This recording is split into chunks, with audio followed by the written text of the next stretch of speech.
بسم اللہ الرحمن الرحیم۔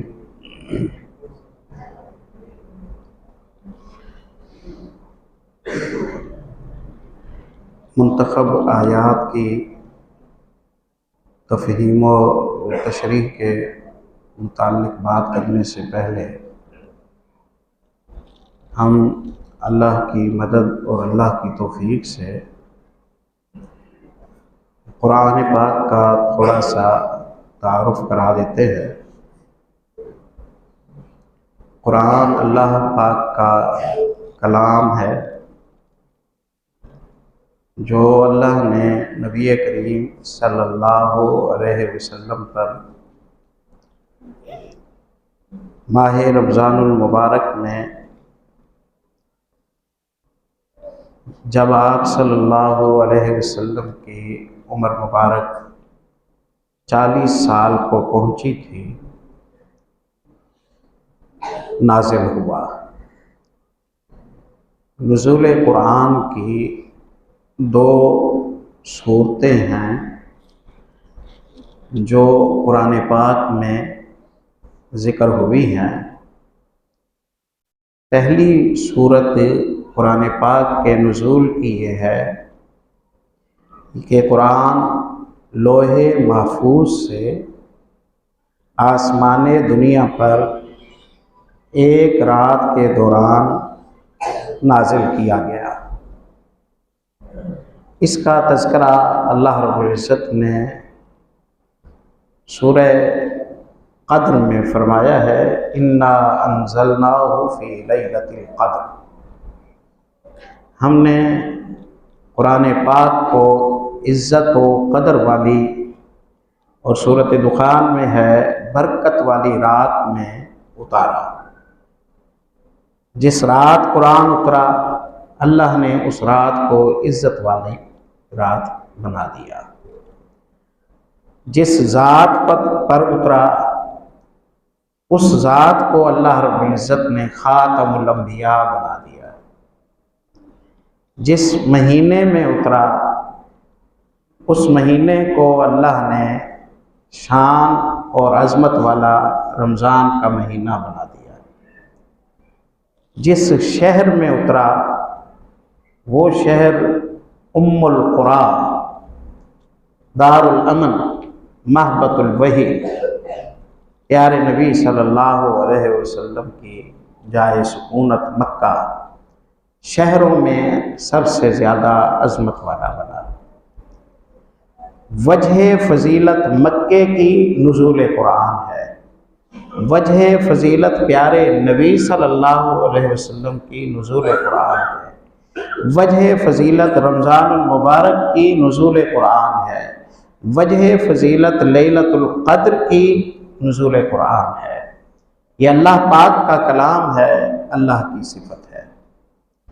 پیارے نبی صلی اللہ علیہ وسلم نے جس ماحول میں آنکھ کھولی وہاں بت پرستی کا عروج تھا۔ دین ابراہیمی کا بس نام باقی تھا، اور نظریہ ابراہیم علیہ السلام یک لخت بدل چکا تھا۔ آپ صلی اللہ علیہ وسلم نے بعثت سے پہلے بھی، یعنی پہلی وحی کے اترنے سے پہلے بھی کبھی بت پرستی نہیں کی، کبھی کسی بے حیائی کا ارتکاب نہیں کیا، کبھی کسی شعر و شاعری کی مجلس میں شریک نہیں ہوئے، کبھی کسی لہو لعب، غنا اور موسیقی کی مجلس میں آپ کبھی شریک نہیں ہوئے۔ رب تعالیٰ نے کیونکہ آپ پر نبوت کا بوجھ ڈالنا تھا، اللہ نے وہاں کی خرافات سے آپ صلی اللہ علیہ وسلم کو بعثت سے پہلے بھی بچا کر رکھا۔ شرف معروف تھا، دیانت داری ضرب المثل تھی آپ صلی اللہ علیہ وسلم کی۔ سچے دیانت دار کے لقب سے ملقب کیے گئے تھے سرزمین مکہ پر۔ وہاں کی پنچایتیں، وہاں کی مشکلات، وہاں کے جھگڑوں کو سلجھانے کے لیے پیارے نبی صلی اللہ علیہ وسلم پر لوگوں کا اتفاق ہو جاتا تھا۔ نبی صلی اللہ علیہ وسلم کی عمر مبارک کوئی 35 سال ہے، بیت اللہ کی تعمیر نو ہو رہی ہے، حجر اسود تک جب دیواریں پہنچ گئیں تو حجر اسود کو رکن حجر اسود میں اس کونے میں فٹ کرنا تھا۔ یہ سعادت والی بات تھی، ہر قبیلے کی خواہش تھی کہ یہ سعادت اس کے حصے میں آئے، کوئی بھی اپنے حصے اپنے اس خواہش سے دستبردار ہونے کے لیے تیار نہیں تھا۔ قریب تھا کہ اس الجھن کی صورت میں جنگ کھڑی ہو جائے۔ مکے کے حرم میں جنگ چھیڑنے سے انہوں نے بہتر سمجھا کہ ایسا کریں، کسی ثالث کو مقرر کر دیتے ہیں جس پر سب متفق ہوں، وہ جو فیصلہ کرے سب اس کے فیصلے پر آمین کہہ دیں۔ کسے فیصل مقرر کریں؟ کہا فیصل اسے مقرر کرو جو صبح سب سے پہلے مکے کے حرم میں آئے۔ یہ اللہ کا انتخاب ہوگا، اللہ کی مشیت ہوگی، اللہ کا چناؤ ہوگا، اللہ جس کے نصیب میں لکھے گا۔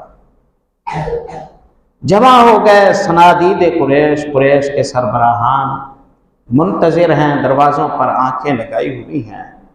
پیارے نبی صلی اللہ علیہ وسلم مکے میں حرم میں سب سے پہلے داخل ہوئے۔ انہوں نے کہا کہ یہ امین آدمی ہیں، ہم ان کے فیصلے پر راضی ہیں۔ آئیے صاحب آپ تشریف رکھیے، ہمارے مسئلے کا فیصلہ کیجیے۔ کیا مسئلہ ہے؟ بتایا گیا۔ آپ نے فرمایا فیصلہ یہ ہے کہ آپ سب ہی اس فضیلت میں شریک ہونا چاہتے ہیں نا؟ کہا سب شریک ہونا چاہتے ہیں۔ آپ نے اپنی چادر بچھائی، حجر اسود کو اٹھایا، اس پر رکھا اور لوگوں سے کہا کہ اس چادر کے کونوں کو پکڑو، ہر قبیلے کا نمائندہ اس میں ہاتھ ڈالے، اسے بلند کرو۔ سب نے بلند کیا تو سارے قبائل حجر اسود کو اٹھانے میں اس فضیلت میں شریک ہو گئے۔ آپ نے حجر اسود کو اٹھایا اور آپ نے پیوست کر دیا، گویا سب کے سب قبائل آپ کے کپڑا بچھانے پر، آپ کے حجر اسود رکھنے پر، آپ کا حجر اسود اٹھا کر فٹ کر دینے پر سب متفق تھے۔ گویا یہ شرف اللہ رب العزت نے پیارے نبی صلی اللہ علیہ وسلم کے کردار کو بخشا تھا۔ ابو طالب نے انہی کے متعلق کہا تھا نا اپنے اشعار میں، 10-11 سال عمر ہے آپ صلی اللہ علیہ وسلم کی، بارش نہیں ہو رہی ہے۔ مورخین نے لکھا ابو طالب رسول اللہ صلی اللہ علیہ وسلم کا ہاتھ پکڑ کے لے آئے کہ آپ اللہ سے دعا کیجئے۔ آپ صلی اللہ علیہ وسلم تشریف لائے، 10-12 سال کی عمر ہے، آپ صلی اللہ علیہ وسلم حرم کے پاس کھڑے ہوئے، اللہ رب العزت کے حضور دعا کی، اللہ نے بارش نازل فرما دی۔ ابو طالب کہتے ہیں کہ میرا بھتیجا وہ سفید رنگ کا خوب رو بچہ ہے کہ یستسقی الغمام بوجہہ، جس کے چہرے کو دیکھ کر بادل بھی سیراب ہو جاتے ہیں۔ شعراء اسی طرح کی بات کرتے ہیں۔ تو پیارے نبی صلی اللہ علیہ وسلم کو یہ بوجھ اٹھانے کی اہلیت دے کر، اس کی تربیت کر کے اللہ رب العزت نے نشو و نما چڑھایا، جوانی دی، پاک دامن جوانی دی، اچھا شرف دیا، ہر طرح کے ماحول کی برائی سے محفوظ رکھا۔ اب نہ آپ بت پرستی کے قائل ہیں نہ فاعل ہیں، نہ آپ صلی اللہ علیہ وسلم کو دین ابراہیمی کی تفاصیل کا علم ہے، متلاشی ہیں آپ صلی اللہ علیہ وسلم۔ اس لیے آپ صلی اللہ علیہ وسلم ان سے بھی دور تھے اور تلاش حق میں بھی آپ صلی اللہ علیہ وسلم تھے۔ رمضان المبارک کا مہینہ آپ صلی اللہ علیہ وسلم غار حرا میں گزارتے تھے۔ ہماری ماں خدیجۃ الکبریٰ رضی اللہ تعالیٰ عنہ بیان کرتی ہیں، نبی کریم صلی اللہ علیہ وسلم یہاں کے شہر کی آبادی سے، شور شرابے سے دور چلے جاتے تھے، ماہ رمضان المبارک آپ صلی اللہ علیہ وسلم غار حرا میں گزارتے۔ کچھ کھانے پینے کا سامان ساتھ لے جاتے تھے، وہاں کوئی چرواہا آ جاتا، کوئی مسافر آ جاتا، کوئی گزرنے والا ہوتا تو اپنے توشے میں، اپنے کھانے میں اسے بھی شریک فرما لیتے۔ اور شرائع حدیث لکھتے ہیں کہ ماں جی خدیجۃ الکبریٰ رضی اللہ تعالیٰ عنہ بھی وہیں ارد گرد قریب ہی رہتی تھی، نہ تو آپ کی عبادت میں خلل کا سبب بنتی تھی، نہ آپ صلی اللہ علیہ وسلم سے بے پرواہ ہو کر گھر میں بیٹھی رہتی تھی۔ آپ غار حرا میں ہیں، اور غار حرا آپ صلی اللہ علیہ وسلم بس اس سال تک رمضان المبارک میں جاتے رہے۔ نزول وحی کے بعد آپ صلی اللہ علیہ وسلم پھر غار حرا گئے ہوں، یہ بات تاریخی طور پر میرے علم کی حد تک ثابت نہیں ہے۔ اب تو اللہ رب العزت نے ایک راہ دے دی، اب اس راہ پر آپ صلی اللہ علیہ وسلم چلیں گے تو غار میں جا کر کوئی چلہ کشی کرنا، کوئی بندگی کی خاص صورت بنا لینا، شریعت محمد صلی اللہ علیہ وسلم کی کے نزول سے پہلے ایسا سمجھا جائے تو سمجھا جائے، بعثت نبوی کے بعد آپ صلی اللہ علیہ وسلم کا غار حرا جانا یہ ثابت نہیں ہے۔ آپ صلی اللہ علیہ وسلم غار حرا میں ہیں، ایک شخص آیا، یہ جبریل امین ہے، انسانی شکل میں تشریف لائے نبی کریم صلی اللہ علیہ وسلم کے پاس۔ آپ صلی اللہ علیہ وسلم سے کہا اقرأ، آپ پڑھیں۔ آپ صلی اللہ علیہ وسلم نے فرمایا ما انا بقارئ، میں پڑھا لکھا نہیں ہوں۔ انہوں نے آپ صلی اللہ علیہ وسلم کو اپنے سینے سے لگایا، بھینچا، میں نے اس کی، آپ سب فرماتے ہیں، تکلیف محسوس کی، پھر مجھے چھوڑا اور کہا اقرأ، آپ پڑھیں۔ میں نے کہا ما انا بقارئ، انہوں نے پھر ویسے کیا، پھر چھوڑا، پھر مجھے کہا کہ اقرأ بسم ربک الذی خلق، خلق الانسان من علق، اقرأ وربک الاکرم الذی علم بالقلم۔ آپ پڑھیں، اس رب کے نام کو پڑھیں، اس رب کے نام کے ساتھ پڑھیں کہ جس نے ساری کائنات کو پیدا کیا، تخلیق فرمایا ہے۔ 5 آیات سورۃ علق کی جبریل علیہ السلام نے پڑھی، جبریل کے سینے کے ساتھ محمد رسول اللہ صلی اللہ علیہ وسلم کا سینہ ملا۔ اللہ رب العزت نے وزن وحی اٹھانے کی طاقت اور سقط نصیب فرما دی، سٹیمنا بن گیا، قوت ہو گئی۔ انا سنلقی علیک قولا ثقیلا، وزنی کلام آپ پر نازل ہوا، آپ 5 آیات پڑھ گئے، جبریل وہاں سے چلے گئے، نہ آپ کے علم میں کہ آنے والا کون ہے، نہ انہوں نے بتایا کہ میں کون ہوں اور یہ کلام کیسا کلام ہے، انہونا واقعہ تھا۔ تبھی خوف آپ صلی اللہ علیہ وسلم پر طاری ہوا، گھر تشریف لائے، زملونی زملونی، مجھے چادر اوڑھا دو، مجھے اپنی جان کا خدشہ اور خطرہ ہے۔ آج ایسا واقعہ ہوا ہے کہ جس طرح کا واقعہ آج سے پہلے کبھی نہیں ہوا تھا، مجھے ڈر ہے کہ اس طرح کا واقعہ پھر ہوا تو کہیں میری جان نہ چلی جائے۔ ام المومنین خدیجۃ الکبریٰ رضی اللہ تعالی عنہ بھی اس حوالے سے لا علم تھی کہ یہ آنے والا کون ہے، کیا چاہتا تھا، یہ کلام کیسا کلام ہے، لیکن شعور مند تھیں، سلیقہ شعار تھیں۔ اللہ ہماری ماؤں کو، ہماری بہنوں کو، ہماری بیٹیوں کو، مسلم خواتین کو شعور مند، دور اندیش، ہمدرد، سلیقہ شعار بنائے۔ خاتون خانہ، بچی، بیٹی، ماں، بہن، مسلمان عورت اگر شعور مند ہو تو گھروں میں نازل ہونے والی مشکلات کو جھیلنے میں، سنبھالنے میں، سنوارنے میں، سلجھانے میں وہ ساتھ کھڑی ہو جاتی ہے۔ اور خدا نہ خواستہ خاتون بے دین ہو، اس کی تربیت اچھی نہ ہو، اس کا خلق اچھا نہ ہو، اس کی طبیعت میں جلد بازی ہو، تو وہ سلجھے ہوئے حالات کو لمحے بھر کے اندر بگاڑ کے رکھ دیتی ہے، وہ سلجھے ہوئے حالات کو بگاڑ کر رکھ دیتی ہے۔ میں ہمیشہ یہ عرض کیا کرتا ہوں، صدیق اتنے سخی نہ ہوتے اگر ام رومان سخی نہ ہوتی۔ صدیق تبوک کی جنگ میں سارا مال خرچ کر کے آتے، اور بیٹی عائشہ اور بیٹی اسماء اور بیوی ام رومان اور بیوی اسماء بنت امیس رضی اللہ عنہن سب کی سب،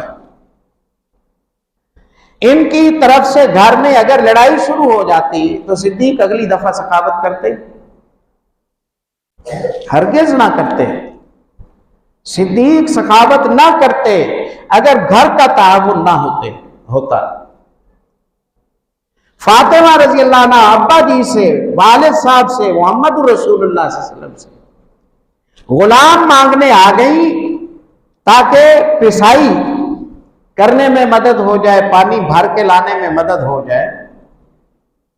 خامد سے نہیں کہا کہ یہ کام میرے کرنے کے نہیں ہے، آپ پانی بھر کے لایا کریں، آپ پسائی کر دیا کریں، یہ آپ کی ٹینشن ہے، میری ٹینشن نہیں ہے۔ میں کیوں اپنے کندھے زخمی کروں، میں کیوں اپنے ہاتھوں پر چھالے ڈلواؤں، کام آپ کا ہے، میں جھیل رہی ہوں۔ فاطمہ کا تعاون نہ ہو تو علی فاتح خیبر نہیں بنتے رضی اللہ۔ مرض آنکھ کی تکلیف کی حالت میں علی رضی اللہ عنہ خیبر میں گئے تھے، آنکھ کی تکلیف کی حالت میں۔ گھر والوں کا تعاون نہ ہو، عبد الرحمن ابن عوف جیش العسرہ کی تیاری نہیں کر سکتے۔ پیارے نبی کی بیٹی ام کلثوم کا، رقیہ کا تعاون نہ ہو تو عثمان اللہ کے راستے میں خرچ کرنے والے نہیں بن سکتے۔ ام سلیم کا تعاون نہ ہو تو ابو طلحہ میٹھے پانی کا کنواں فی سبیل اللہ خرچ نہیں کر سکتے ہیں۔ ماں کا، بہن کا، بیٹی کا، بیوی کا اعمال صالحہ میں، آخرت بنانے میں، خاندان کو جوڑ کے رکھنے میں، مثبت سوچیں پیدا کرنے میں، سخاوت کے مشورے دینے میں بڑا کلیدی کردار ہے۔ اللہ تعالیٰ شعور مندی نصیب فرمائے، شعور مندی کی مائیں اپنی بچیوں کو تربیتیں دیں، یہ بہت زیادہ ضروری ہے۔ ہم معاملات کی گہرائی میں اگر جائیں تو خدا نخواستہ جو گھر بیٹیوں کے ٹوٹ جاتے ہیں، ان ٹوٹنے میں کہیں نہ کہیں تربیتوں میں کوئی نہ کوئی خلل کا دخل ہوتا ہے، بیٹے والوں کی طرف سے، بیٹی والوں کی طرف سے، ماں کی طرف سے، والد کی طرف سے، بھائیوں کی طرف سے، دستور سے ہٹ کر مداخلت کی وجہ سے، دوسروں کے معاملات میں انوالومنٹ کی وجہ سے۔ مثبت سوچیں ہوں تو طلاقوں کی شرح ختم ہو جائے، حوصلے پیدا ہو جائیں۔ اب ماں جی کچھ نہیں جانتی، ماں جی کچھ نہیں جانتی، یہ کیا ہوا، آنے والا کون ہے، ڈر تو وہ بھی گئی ہوں گی کہ یہ واقعہ کیسا ہے، میرے شوہر محمد رسول اللہ صلی اللہ علیہ وسلم کسی پریشانی کا شکار نہ ہو۔ لیکن معاملے کو سلیقے سے سلجھایا۔ واللہ لا یضیعک اللہ ابدا، اللہ کی قسم اللہ آپ کو ضائع نہیں فرمائے گا۔ انک لتصل الرحم، آپ تو رشتے جوڑ کے رکھتے ہیں۔ تحمل الکلہ، آپ تو بوجھ اٹھاتے ہیں اور جا کے لوگوں کا راشن پانی کا بندوبست کرتے ہیں۔ تقری الضیفہ، مہمان آپ کے گھر سے بھوکا نہیں جاتا۔ تعین علی نوائب الحق، حق اور بہتری کی باتوں میں آپ مددگار بن کے کھڑے ہو جاتے ہیں۔ تنصر المظلومہ، ترتیب آگے پیچھے ہو سکتی ہے، میری یادداشت اور حافظے سے ہے، اللہ معاف فرمائے۔ مظلوم کی آپ مدد کرتے ہیں، بوجھ آپ اٹھاتے ہیں۔ تکسب المعدومہ، جو بے روزگار ہے اس کے لیے آپ جاتے ہیں، مزدوری کرتے ہیں، دہاڑی لگاتے ہیں، آ کے اسے دے دیتے ہیں۔ اتنی عمدہ صفتوں والے آپ ہیں، آپ جیسوں کو اللہ پسند کرتا ہے، آپ جیسوں کو اللہ ضائع نہیں کرتا۔ آپ بالکل پریشان نہ ہو، جو کچھ بھی ہے اللہ کی طرف سے ہے تو خیر، اور اگر اللہ کی طرف سے نہیں آئے تو اللہ آپ کی حفاظت کرے گا۔ پریشان ہونے کی ضرورت نہیں ہے۔ دو باتیں سیکھیں، یہ دروس ہیں نا جو ہمارے، یہ کیونکہ تربیت کے مقامات ہوتے ہیں، یہاں ہم بہت ساری باتیں سیکھ سکتے ہیں۔ آپ نے دیکھا اپنے شوہر کی کس قدر مزاج شناس ہیں، عادات کا کتنی گہرائی سے مطالعہ کیا ہوا ہے، طرز فکر سے کتنا آگاہ ہے، آپ کیسے ہیں، آپ کی سوچ کیسے ہے، آپ کا انداز کیسے ہے، آپ کا ہاتھ کھلا ہے بند ہے، آپ کا برادری کے ساتھ بنا کر رکھنے کا معاملہ کیسے ہے، مہمانوں کو آپ ڈیل کیسے کرتے ہیں۔ وہ زوجہ کامیاب زوجہ ہوتی ہے کہ جو اپنے خاوند کی مزاج شناس ہو، اس کی عادات سے، اس کے متطلبات سے، اس کی پسند ناپسند سے، اس کی سوچ سے، اس کی ناراضگی کے اسباب، اس کی رضامندی کے اسباب سے آگاہ ہو۔